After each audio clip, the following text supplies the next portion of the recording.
ఉద్దేశం చెప్పదలుచుకున్నా. రైట్. శేఖర్, 10 ఏళ్ల పాటు చంద్రబాబు నాయుడు గారే సీఎం, మరి మీ పరిస్థితి ఏంటి? నమస్తే అండి వర్మ గారు, మీకు అలాగే కృష్ణన్నకి, ఎవరైతే కృష్ణన్నకి అలాగే విజయ్ గారికి, శాంతి ప్రసాద్ గారికి, 90 వీక్షకులందరికీ కూడా గుడ్ ఈవినింగ్ అండి.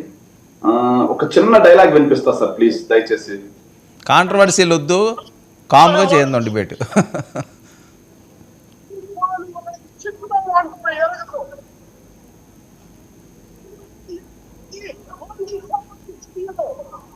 వాయిస్ రావట్లేదు, స్పీకర్ పెట్టండి.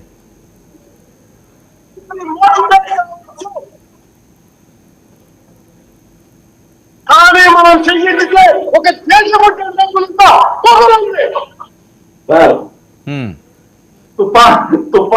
తుఫాను ఒకరి కాళ్ళ దగ్గర మొరగదు, పర్వతం ఒకరికి వంగి సలాం చెయ్యదు, నేను పిడికెలెత్తితే ఒక దేశపు జెండాకున్నంత పొగరుందంట సార్. పవన్ కళ్యాణ్ గారు మాట్లాడిన మాటలే ఇంతకు ముందు. అలాగే పవన్ కళ్యాణ్ గారు ఇంకో మాట మాట్లాడండి, ఎవరినో సీఎంలు చేయడానికి, ఎవరినో ముఖ్యమంత్రులు చేయడానికి జనసేన పనిచేయదు, మనమే రాజ్యాధికారం కోసం పనిచేస్తున్నాం, మనమే ముఖ్యమంత్రులు అవుతాం. ఆ మాట మాట్లాడింది కూడా పవన్ కళ్యాణ్ గారే సార్. ఆ మాట కూడా పవన్ కళ్యాణ్ గారు మాట్లాడారు సార్. ఈరోజు చంద్రబాబు నాయుడు గారిని ఇంకో 10 ఏళ్ల పాటు ముఖ్యమంత్రిగా కొనసాగించాలి, దానికి మేము ఎంత కావాలంటే పనిచేస్తాం, ఎన్ని జెండాలు కావాలంటే అన్ని మోస్తాం అన్నట్టుగా ఆయన చెప్తాం. ఇక వాళ్ళకి లేని మాకెందుకండి పాపం. దయచేసి ఆ సైనిక్స్ ఎవరైతే ఉన్నారో ఇక మీదటైనా సీఎం సీఎం అన్నం మానేసి డీసీఎం డీసీఎం డీసీఎం అనమనండి సార్. దానికి ఒక యాప్ట్ అన్న ఉంటుంది, అర్థమన్నా ఉంటుంది అరిచేదానికి. సో మీ ద్వారా జన సైనికులందరినీ విజ్ఞప్తి చేస్తున్నాను సార్. నేను సీఎం సీఎం సీఎం అంటే ప్రజలు మిమ్మల్ని చూసి నవ్వుతారు. ఇక మీద దయచేసి డీసీఎం డీసీఎం డీసీఎం అనండి, హ్యాపీగా ఉంటుంది సార్. సార్ ఇంకొకటి, మన విజయ్ మాట్లాడుతూ అద్భుతంగా అన్నారు సార్, జగన్మోహన్ రెడ్డి గారి పరిపాలన ఒకసారి ఇస్తే ఆయన పరిపాలించడం చాతగాక ప్రజలను మోసం చేసి ప్రజల్ని ఇబ్బంది పెట్టడం వల్ల జగన్మోహన్ రెడ్డి గారు ఓడిపోయారంటండి. కానీ వీళ్ళు ఓడిపోయిన రెండు చూసారు సార్, 2004లో ఓడిపోయినప్పుడు కానీ లేకపోతే 2019లో ఓడిపోయినప్పుడు కానీ వీళ్ళు ఎలా ఓడిపోయారో తెలుసా సార్? ఏదైతే ఆపోజిట్ పార్టీ వాళ్ళు ప్రజలను మోసగించడం వల్ల వీళ్ళు ఓడిపోయారంట సార్. కానీ మేము ఓడిపోతే మాత్రం ప్రజలు మమ్మల్ని రిజెక్ట్ చేయడం వల్ల ఓడిపోయారంటండి. వాళ్ళని మాత్రం ప్రజలు రిజెక్ట్ చేయడం వల్ల కాదండి సార్ ఓడిపోయింది. ఇది వాళ్ళ స్ట్రాటజీ సార్. పవన్ కళ్యాణ్ గారు ఏమి మొదటి రోజు నుంచి చంద్రబాబు నాయుడు గారి ప్రయోజనాల కోసమే రాజకీయం చేస్తున్నాడు అని చెప్పి మేము మాట్లాడిన మాట వాస్తవం కదా. 2014 సార్, 2014 ఎన్నికల్లో బేషరతుగా ఒక్క సీటు తీసుకోకుండా చంద్రబాబు నాయుడు గారిని ముఖ్యమంత్రి చేయడమే ధ్యేయంగా పార్టీ పెట్టి వచ్చినటువంటి వ్యక్తి. 2019లో సింగిల్ గా పోటీ చేశారు అన్నారు కదా సార్. ఎందుకు పోటీ చేశారో చెప్పనా సార్? ప్రభుత్వ వ్యతిరేక ఓటు పూర్తిగా చీలిపోవాలి, ప్రభుత్వ వ్యతిరేక ఓటు మొత్తం కూడా వైఎస్ఆర్ కాంగ్రెస్ పార్టీకి పడకూడదు అని చెప్పి చంద్రబాబు నాయుడు గారి గీసిన స్కెచ్ ప్రకారం చంద్రబాబు నాయుడు గారి మౌత్ పీసులా పవన్ కళ్యాణ్ గారు ఆ రోజు పనిచేశారు. అది అయిపోగానే ఎక్కడ కేసులు వెంటాడతాయో బీజేపీ ప్రాపకం కోసం అని చెప్పేసి బీజేపీతో పంపించారు. వేదనే కాకుండా ఆయన పార్టీకి చెందిన రాజ్యసభ పక్షం మొత్తాన్ని బీజేపీలో పంపించారు. అక్కడ కూర్చొని లాబింగ్ చేసుకుని మొన్న ఎన్నికల్లో మళ్ళీ బీజేపీ తోటి కలిసి పోరాటం చేశారు సార్. 10 ఏళ్ళు అంటున్నారు కదా సార్ కూటమి. చంద్రబాబు నాయుడు గారికి అవసరమైతే మళ్ళీ 2029 ఎన్నికలకు ముందే పవన్ కళ్యాణ్ గారిని బయటకు పంపించి ఏదైతే ఏదైతే ప్రభుత్వ వ్యతిరేక ఓటును చేర్చడం కోసం మళ్ళీ పాచికలు ఏడగలిగినటువంటి సమర్థుడు చంద్రబాబు నాయుడు అయితే, చంద్రబాబు నాయుడు గారు ఎలా ఆడమంటే అలా తద్దినక ఆయన ఆడేటటువంటి నటుడు పవన్ కళ్యాణ్ గారు. ఇందులో ఎలాంటి సందేహం లేదు సార్. ఏంటి సార్ 150 రోజుల పాలన గురించి సార్ ఇలాగ కృష్ణన్న కూడా మాట్లాడాడు సార్. మొన్న పట్టుమని 10 రోజులు కాలేదు సార్, 10 రోజుల క్రితం శాంతి భద్రతలు మొత్తం లోపించాయి, లాండ్ ఆర్డర్ లోపించింది. లాండ్ ఆర్డర్ చంద్రబాబు నాయుడు గారి చేతిలో ఉంటే కేవలం రివ్యూ చేసుకున్నటువంటి అనిత గారి మీద అంతెత్తులు లేచాడు సార్. పాప అనిత గారు మాత్రం ఏం చేస్తారండి, లాండ్ ఆర్డర్ మొత్తం ముఖ్యమంత్రి గారి చేతిలో ఉంది. ఆ రోజు అడగాల్సింది ముఖ్యమంత్రి గారిని, కానీ చంద్రబాబు నాయుడు గారిని అడిగే ధైర్యం మాత్రం లేదు. ఈ రోజు అసెంబ్లీలో నిండు అసెంబ్లీలో లాండ్ ఆర్డర్ మొత్తం సెటిల్ అయిపోయిందండి సార్. ఏ మాత్రం సెటిల్ అయిందన్నానికి ఒక చిన్న ఉదాహరణ సార్. వైఎస్ఆర్ కడప జిల్లాలో మరో దారుణం. కడప జిల్లా కత్తెరకొండలో కాసినాయన మండలం కత్తెరకొండలో ఒక మహిళని వివస్త్రణ చేసి బండరాయితో మోది చంపేశారు. ఇంత బాగా లా అండ్ ఆర్డర్ పనిచేస్తుంది. వీళ్ళ 150 రోజుల పాలనలో 150కి పైగా మహిళల మీద అత్యాచారాలు జరుగుతున్నాయి. రోజుకు ఒక అత్యాచారం. ఇది వీళ్ళు లా అండ్ ఆర్డర్ని మెయింటైన్ చేసే విధానం. ఏంటి సార్ పరిపాలన అద్భుతంగా ఉందని సార్, రాష్ట్రాన్ని గాడిలో పెడుతున్నారండి సార్. మా శాంతి ప్రసాద్ అన్న అన్నాడు, ఏంటి సార్ పరిపాలన అద్భుతంగా ఉండేది?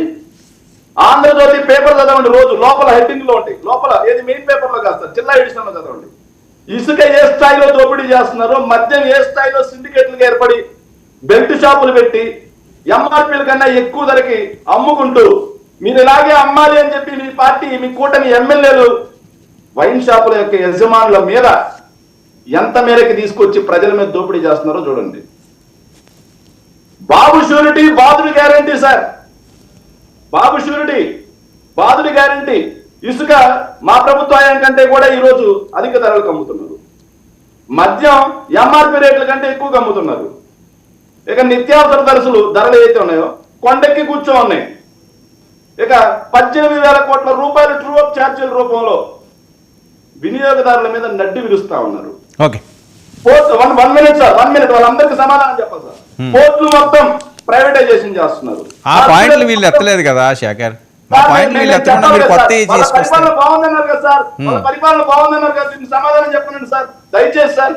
వాళ్ళ పరిపాలన బాగుందన్నారు కదా, చెప్పండి. వాళ్ళు ఈరోజు అధికార పక్షంలో ఉన్నారు, మేము ప్రతిపక్షం సార్. మేము అడిగే ప్రశ్నలకి చిత్తశుద్ధితో జవాబుదారీతనంతో సమాధానం చెప్పాల్సిన పరిస్థితుల్లో వాళ్ళు ఉన్నారు. మా మీద బురదేశ పరిస్థితుల్లో వాళ్ళు లేరు. అధికార పక్షం సమాధానం ఖచ్చితంగా చెప్పాలి, ప్రతిపక్షం ప్రశ్నించాలి. కాదు ఒక్క విషయం, ఓకే అది చెప్పిన తర్వాత జగన్మోహన్ రెడ్డి గారు ఏంటి మీడియా సమావేశాలకే పరిమితం అవుతున్నారు, జనాల్లో రారా? చెప్తాను సార్. మెడికల్ కాలేజీలు అమ్మేస్తున్నారు. సూపర్ 6 గురించి ఎంత తక్కువ మాట్లాడుకుంటే అంత మంచిది. రాష్ట్రంలో శాంతి భద్రతల పరిస్థితి మనం మాట్లాడాం. ఇక ఏంటి సార్ రాష్ట్రాన్ని గాడిలో పెట్టింది మీరు? ఏం గాడిలో పెట్టారు సార్? రైతుల పరిస్థితి సార్ ఈరోజు, మహిళల పరిస్థితి ఏం సార్ ఈరోజు? సో ఈరోజు ఈ పరిస్థితులు ఉంటే రాష్ట్రాన్ని గాడిలో పెట్టారు, ఇంకో 10 ఏళ్ళు అంటారా? ఎందుకు సార్ నిస్సిగ్గుగా ఇంత బానిసత్వం చేయడం చంద్రబాబు నాయుడు గారికి? ఎంత నిస్సిగ్గుగా చంద్రబాబు నాయుడు గారికి బానిసం చేయడం కోసమా రాజకీయ పార్టీ పెట్టింది? ఎంత నిస్సిగ్గుగా చంద్రబాబు నాయుడు గారిని అందరం ఎక్కించడం కోసమా జన సైనికుల రక్తాన్ని దారపోయించింది మీరు? ఎంత నిస్సిగ్గుగా చంద్రబాబు నాయుడు గారి ప్రాపకం కోసమా మీరు ఒక కులాల మధ్య చిచ్చు పెట్టి ఒక కులాన్ని మొత్తాన్ని రెచ్చగొట్టి చంద్రబాబు నాయుడు గారికి ఊడిగం చేయించడం కోసమా? ఈరోజు ఆ సోదరులు కూడా ఆలోచిస్తున్నారు సార్, జన సైనికులు కూడా ఆలోచన చేసే పరిస్థితి వచ్చింది ఈరోజు. సార్ ఇంకోటి, జగన్మోహన్ రెడ్డి గారి గురించి మీరు అడిగారు సార్ ప్రశ్నకు, నేను ఖచ్చితంగా సమాధానం చెప్పాలి సార్. ఏదైతే 2019 ఎన్నికల్లో చంద్రబాబు నాయుడు గారు at the same time Pawan Kalyan గారు ఆగండి సార్. ఓకే ఇస్తాను, ఒక్క నిమిషం ఉండండి. ఇప్పుడు టైం 7:40 అవుతుంది సార్. ఆగండి సార్, ఓకే శేఖర్ సింపుల్ గా ఇది చెప్పండి. మీకు మళ్ళీ మీకు టర్న్ ఇస్తాను శేఖర్, అప్పుడు మాట్లాడేది కానీ సింపుల్ గా ఇది కన్క్లూడ్ చేయండి. సార్ వాళ్ళు ముగ్గురు అరగంట మాట్లాడారు. ఓకే అందుకనే మీకు టైం ఇచ్చాను కదా, మీకు టైం ఇచ్చి వేస్ట్ చేయకండి. మాట్లాడండి, వాళ్ళు ముగ్గురు అరగంట మాట్లాడితే టైం ఇచ్చాను కదా, వేస్ట్ చేయకండి, ఫాస్ట్ గా ముందు మాట్లాడమంటే నువ్వు మాట్లాడుకుంటే చివరికి వచ్చి మాట్లాడుతున్నావు. ఒక్క నిమిషం సార్, నేను మళ్ళీ క్లియర్ గా చెప్తాను. చెప్పండి సార్. ఏదైతే పవన్ కళ్యాణ్ గారు 2 చోట్ల గుండుసున్నా సార్ 2019 ఎన్నికల్లో, చంద్రబాబు నాయుడు గారు 23 సీట్లు. అది ప్రజాగ్రహం కాదు, ప్రజా వ్యతిరేకత కాదు, ప్రజలు వాళ్ళని అసహించుకుంటే వచ్చిన తీర్పు మాత్రం కాదంట. వాళ్ళు చెప్తారు వాళ్ళ వర్షంలో. ఆ రోజు కోవిడ్ అయిపోయేంత వరకు 3 ఏళ్ల పాటు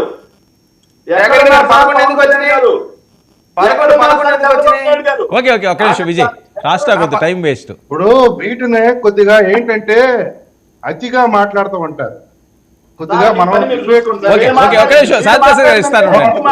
ఇస్తాను, టైం వేస్ట్, కాస్ట్ చేసుకుంటూ ఉన్న టైం కూడా అయిపోద్ది. ఇప్పుడు అలా కాదు, ఒక పద్ధతిగా మాట్లాడతాం అనేది రాకపోతే ఓకే శాంతి ప్రసాద్ గారు ఒక్క నిమిషం. శేఖర్ మీరు కంక్లూడ్ చేయాలండి, కంక్లూడ్ చేయాలి సింపుల్ గా, మళ్ళీ ఇస్తాను. నేను కంక్లూడ్ చేస్తుంటేనే ఆపుతున్నారు. వాళ్ళు ఎక్కడున్నారు సార్ 3 ఏళ్ల పాటు? పవన్ కళ్యాణ్ గారి సినిమా షూటింగ్ లో, చంద్రబాబు నాయుడు గారు, లోకేష్ గారు హైదరాబాద్ ఇంట్లో. రైట్. కానీ మేము ఎక్కడున్నాం ఈరోజు? ఓకే జనవరి తర్వాత మళ్ళీ ప్రతి ప్రజా సమస్య మీద రోజుకు వస్తాం. ఓకే ఇస్తాను శాంతి ప్రసాద్ గారు, క్లాస్ టైం చేస్తే టైం వేస్ట్. ఒక్క నిమిషం అండి శాంతి ప్రసాద్ గారు, టైం వేస్ట్ కాస్ట్ టాక్ చేస్తే మళ్ళీ అది ఎక్స్టెన్షన్ అవుతుంది. ఇస్తాను మీకు, ఇస్తాను, ఒక్క నిమిషం మీరు వెయిట్ చేయండి, ఇస్తాను. ఆయన కంక్లూడ్ చేస్తున్నారు, ఇస్తాను. సార్ 2019లో చరిత్రలో ఎప్పుడు చూడని ఓటమి వాళ్ళు ఓకే. ఉన్నారు సార్. ఒక్క చోట కూడా గెలవకుండా వాళ్ళ అధినాయకుడే. Right, okay. అలాంటి ఓటమి మళ్ళీ 2029లో ఇస్తే కానీ వీళ్ళకి బుద్ధి రాదు సార్. రైట్, ఓకే, చూద్దాం ప్రజలతో మీరు శాంతి ప్రసాద్ గారు ఏంటి కూటమి మన వైఎస్ఆర్సీపీకి ఎవరైతే సపోర్ట్ చేస్తారో వాళ్ళందరి మీద ఏమైనా కక్ష సాధింపు చర్యలు చేస్తున్నారా, వాళ్ళని బెదిరిస్తున్నారా, భయపెడుతున్నారా? మన శ్రీదేవి గారు శ్రీరెడ్డి గారు రెడ్డి చేతులు నమస్కారం పెట్టి క్షమించమంటున్నారు. ఈరోజు పోసాని గారు రాజకీయాలకు గుడ్ బై అంటున్నారు. నేను ఎవరి గురించి మాట్లాడను, ఏ ప్రస్తావన నేను తీసుకురాను